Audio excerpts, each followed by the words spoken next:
The Dark Trade. Part 2. A Tale of Desperation and Deceit.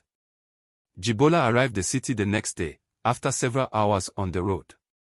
At first, the city was overwhelming. He saw several people walking at once, and it was as though some were being chased. The city life, he smiled and said to himself. The fast-paced life was nothing like the calm of the village he came from. But he did not find it challenging, because that was the exact life he had always wished for. For months, Jibola struggled to find his footing. He took odd jobs, barely making enough to survive. The promises of prosperity seemed like a distant dream. It was nothing compared to what he had pictured for himself while leaving the village.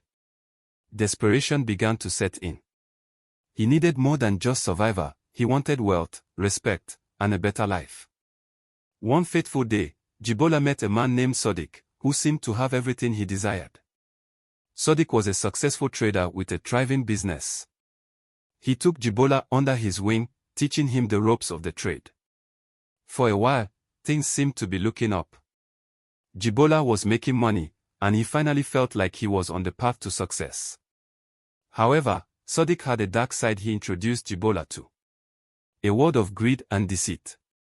Sodiq believed in quick riches and had no qualms about using sinister means to achieve them.